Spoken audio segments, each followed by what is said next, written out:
Welcome everybody to the Lighthouse.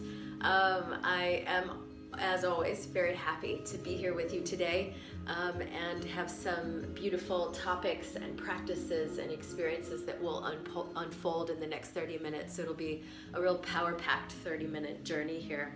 I felt like yesterday's class was a little bit of a wily session. We had, delivery at the door, and the doorbell was going, and the dog alarm was going off, and I had the thought, I was like, well, this class can't be published. Like, there's something a little bit of the despicable in it, and I actually went back and looked at some of the footage. There's some comic relief in there. I really can contort my face into some crazy expressions, and they are to be found in yesterday's class. So we'll see if I hit publish on that class. But anyway, I'm hoping for a more equanimous 30-minute journey today here together. So just before we begin, I want to talk about the idea of activation as a practitioner of meditation. It's one thing to do the meditation and then to walk away and to do something else. But that's really not the complete journey. As a practitioner, we need to do the meditation, and then we need to endeavor in some way, shape, or form into activating the energy that the meditation gives us. And it gives us a tremendous amount of energy, depending on what the meditation happens to be. There's an incredible amount of technical potentiality in each methodology that we practice here in integrative practices. So if we look to genome potentiality, we learn that if you come into this life with some sort of genetic predisposition for some health situation, that genetic pattern, that genetic code can do a few different things, right? And this is sort of like layman's expression, but it can either lay dormant, or it can activate and go in a good direction, or it can activate and go in a retrograde direction. So the same thing happens in terms of the energy that we are granted when we practice meditation. The energy can either be experienced momentarily and then go dormant, or it can go 16 times in the direction of bliss and compassion and evolution. I was talking about that yesterday.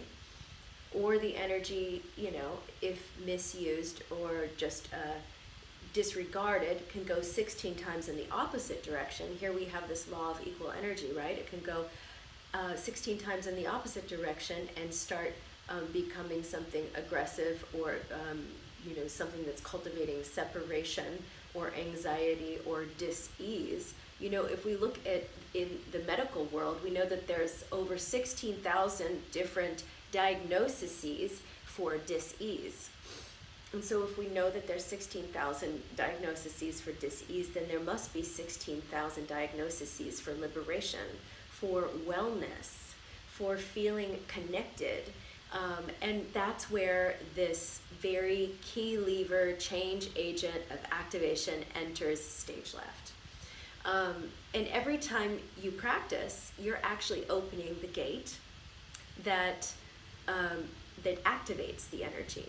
So in today's work, we're going to, in the second meditation, we're going to take a lean into the beautiful life of coordinates that you have created and that you have been traversing in your journey here on planet Earth, and going back into some of those coordinates and sort of soaking in them so that you can reboot their medicine and their revelation and their technical potentiality and what it is that they have to give you.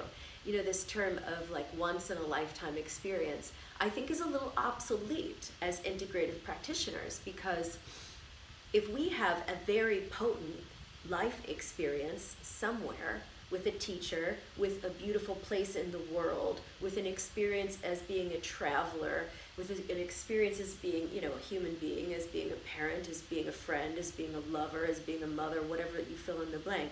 It doesn't have to end there when the moment is done, right? We we are, the editors in chief of our stories, of our narratives, of our experiences, and we can go back in and open them back up. And like I just said a second ago, we can soak back in them in the same way that we would soak in a medicinal tub of water.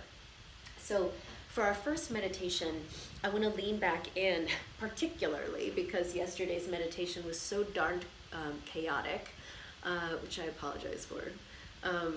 But I want to lean back into the Ahimsa gap meditation that we did that has to do with cultivating metta, this loving kindness frequency that is so important always in every setting and situation.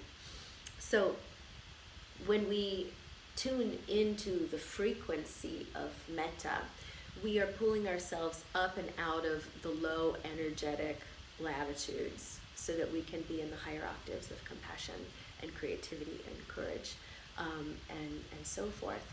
And what happens with this breathing technique, which is a very, very simple breathing technique, and I'm realizing I need to put this down so I can give you the mudra, is that you're gathering together all the hithers and yons of the mind. You're gathering it all together so that you're concentrating and consolidating your life energy and your chi. And the mind is, it's dispersed 99% of the time.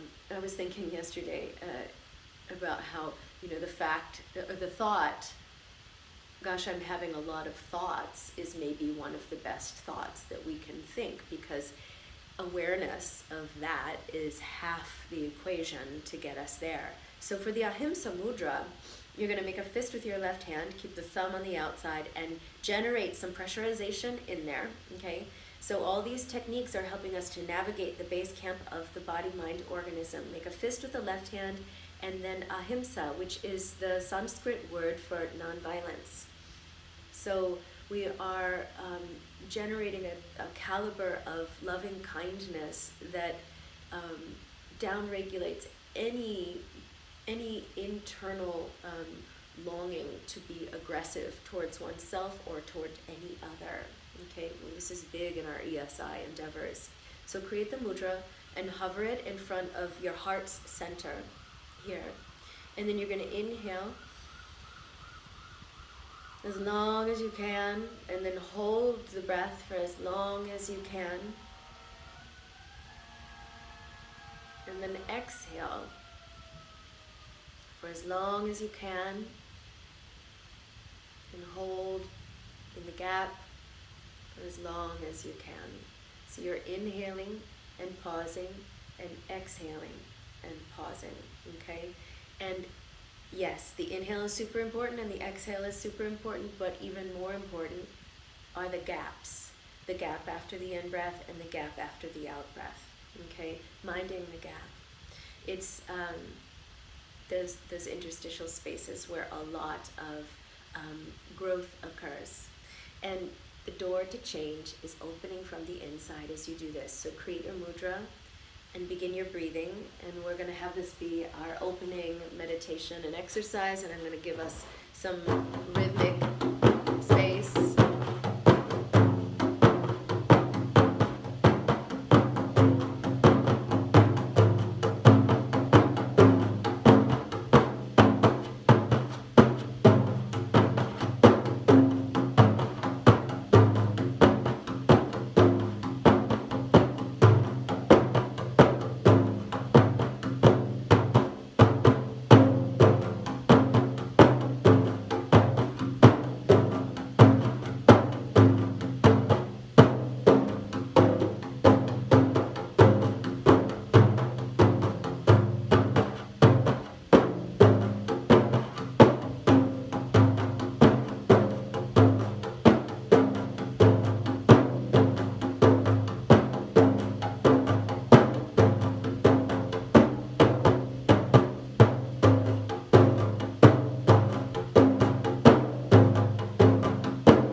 Good. Inhale wholeheartedly.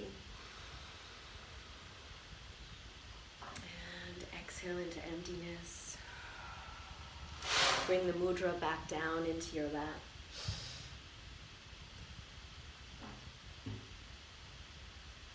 Beautiful. So, 1 second, I'm going to take a sip of tea. For our second meditation, I want to do the morning call. This is a beautiful old meditation that is said to have a great capacity for purifying all of the major energy centers and crossroads in the base camp of your body. So purifying and recalibrating the patterning in those base camp centers, so that they're functioning in a really harmonic way as best as possible. It's very, very easy for these crossroad energetic centers in our body to start functioning in a dis-easeful manner. And that's why we call it meditative practice, integrative practice. It's not like we do the thing once and then suddenly it's done us. We have to keep going back in and opening the gate and activating the energy that the practice gives us so that we become that energy, okay? And this could take months, it could take years. Frankly, because I've been at this thing for my whole adult life, I'm convinced very earnestly that it might take lifetimes, to get to the pinnacle of the summit that is this journey. So back to this practice of the morning call. There are a few different time zones within the day and night that are optimal for doing this particular practice. This particular practice can be really effective if we do it for 7 minutes, but it becomes a whole different animal if you do it for like 2 hours. If you chant this mantra for 2 hours in a row, the way that it repatterns and the insights that it allows you to grab hold of and to evaluate and to investigate and to then integrate. It's very, very powerful. This is one of my favorite practices. It's Ek Onkar, again, that's the morning call. So the optimal times in the time zones of the day-night continuum are very, very early in the morning, from 4 to 6 in the morning. If you can't do that, which I know is not manageable for a lot of people in the world, if you can't do that, then another optimal time zone to engage in the practice is from 3 to 6 in the afternoon, late afternoon, early evening, 3 to 6. If that's not navigable in your life flow, then another optimal time is right before bed.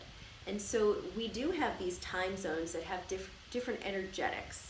And so it's very helpful for us if we're interested in optimizing our thriving and our well-being.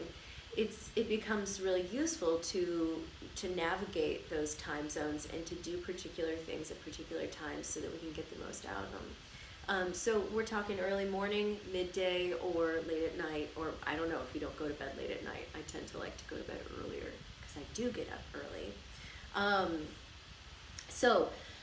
You're going to be doing a few different things, and so that means that I'm going to stop and start the singing a couple of times. For this first dynamic meditation, you're going to bring the outer edge of your pinky fingers and the outer edge of the hands together, and you're going to inhale and extend the arms all the way forward.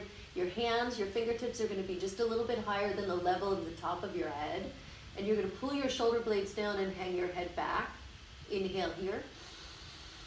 And then exhale, bring everything back in to the center of the wheel, okay? Inhale. And then exhale. So you may start to feel a familiarity with a mantra because a mantra is such a feedback loop, and it's repetitive, and I'm going to be singing it in that way, so you can sing in your own particular private space that you might be in and work tandem-wise with me in that way. Otherwise, just work with your breathing and absorb the mantra as I'm singing. And so at the very beginning, I was talking about going back into these powerful coordinates these life coordinates that have shaped you, and soaking back in them. I do this all the time when I'm practicing. I feel like I've had a lot of really rich experiences in my life that have shaped me in a way that I'm so grateful and still tremendously inspired by. And so, again, it's not just a once-in-a-lifetime experience. I can keep hitting play on those experiences and activate their energy and take it deeper. So my roots, my experiential roots, are growing down and out, deep and wide, so that my awareness can become higher and brighter, so that your awareness can become higher and brighter. Okay, let this practice really amplify your psychomagnetic field. Not just your body, not just the cells of the body, but your whole field. So let's give this a try. Arms forward on your in-breath, and back in towards the hub of the heart and the hara on the out-breath.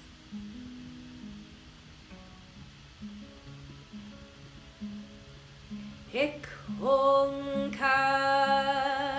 Sat Nam Siri Iwahe Waheguru.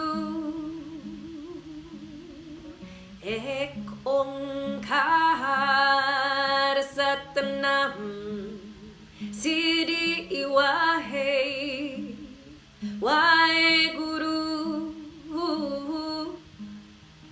Ek Onkar Satnam Siri Iwahe Waheguru.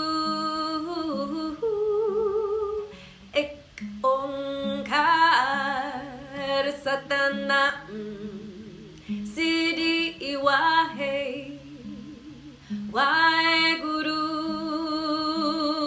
Waheguru. Waheguru, Waheguru. Ek Onkar Satnam Siri Iwahe Waheguru. Ek Onkar Satnam Siri Iwahe Waheguru. Ek Onkar Satnam Siri Iwahe Waheguru. Waheguru. Waheguru. Waheguru.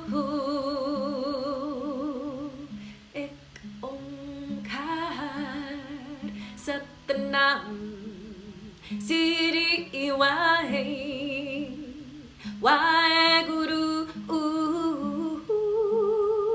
Ek Onkar Satnam Siri Iwahe Waheguru.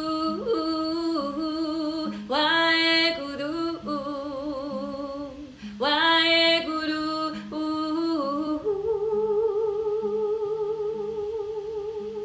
Good. Next exercise. We're going to jump right back in, but quickly make a quick transition in terms of the gesture. Inhale, left shoulder up. Really go for that breath. And exhale, right shoulder up. Inhale. Exhale.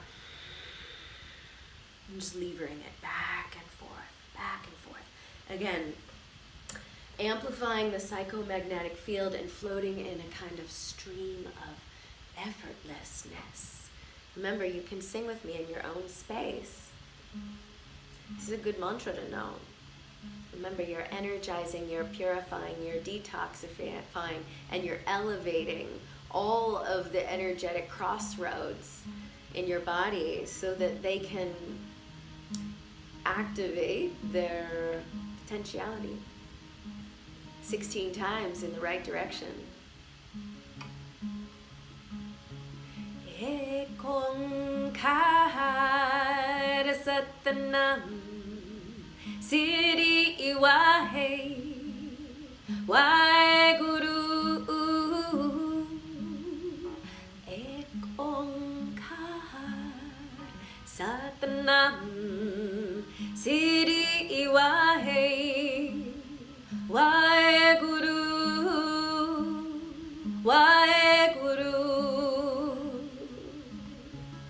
Ek Onkar Satnam Siri Wahe Waheguru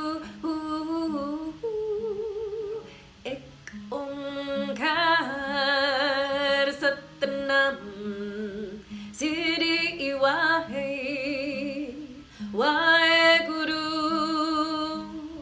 Waheguru Waheguru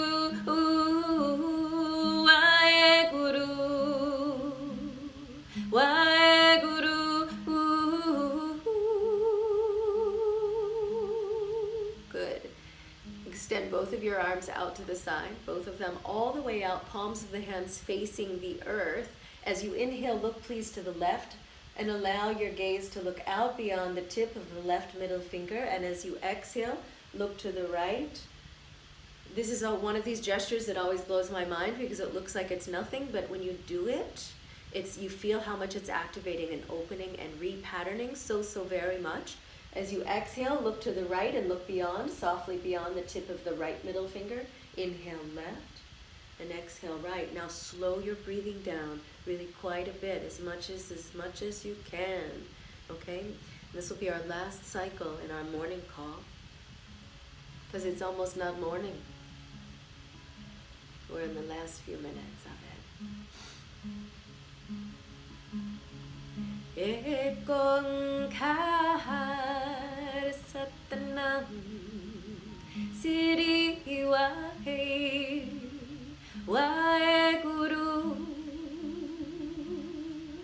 Ek Onkar Satnam Siri Wahe Waheguru Ek Onkar Satnam Siri Wahe Waheguru Waheguru Waheguru Waheguru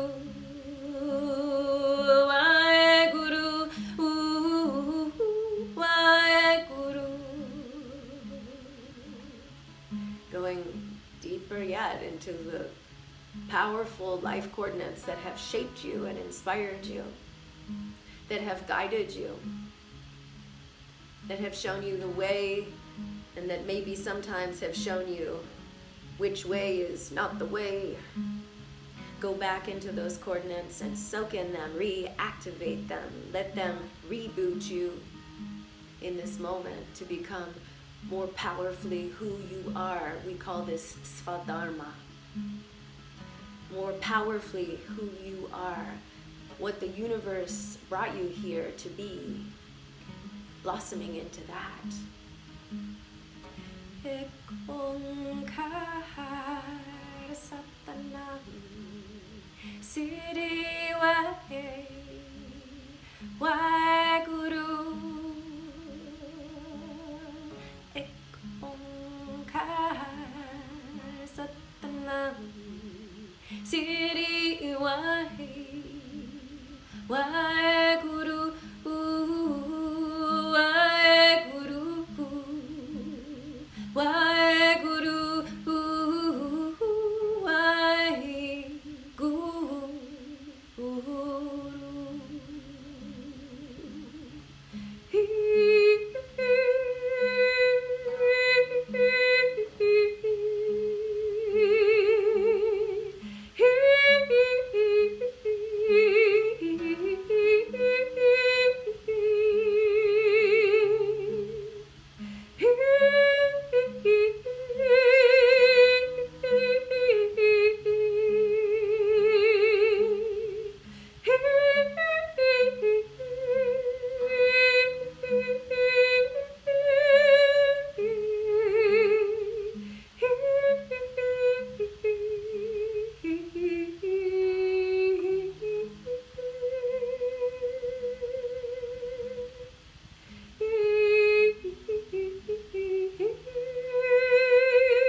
having broken through all the magnetic locks, and dropped into a more comfortable experience in your body, having developed a larger fan of awareness. Ek Omkar Sat Nam Sri Wahe Guru. One of the revelations of this mantra is that it reminds us that we self-initiate, that we are ultimately our most profound teachers, but only when we're activated, not when we're dormant and stuck in the stall, but when we're activated and dynamic and forgiving and curious and alive. It is alivity that breaks the spell of separation.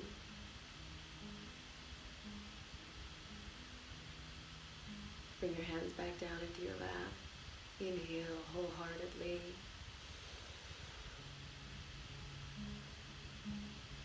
All the way through the center of every cell.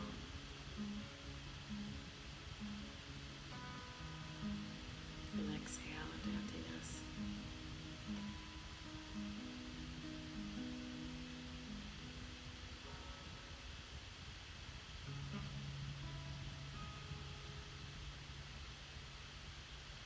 One more very complete in-breath. Letting yourself get really quiet and very still.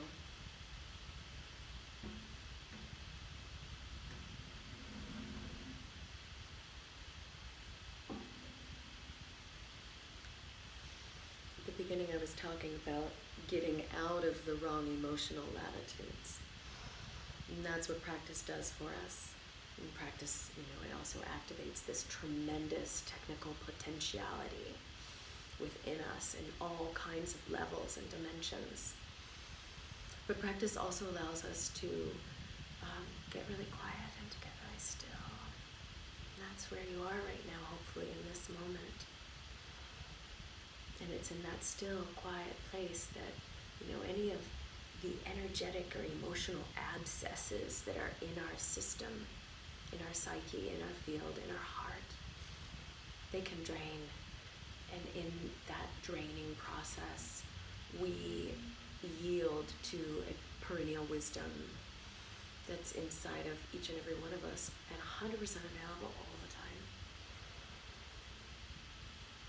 And it's when we're listening to and breathing in the aroma, the perfume of this perennial wisdom that we are in a conscious conversation with what I was talking about a second ago in the middle of the song, which is the Swadharma, which is when we are blossoming into what it is that the universe brought us here to be, who it is that the universe brought us here to be. Thank you so much. I hope you feel fully alive, ready for a beautiful weekend, and I look forward to seeing you here at the Lighthouse next week. Take really good care. Keep activating. Sat Nam. Namaste.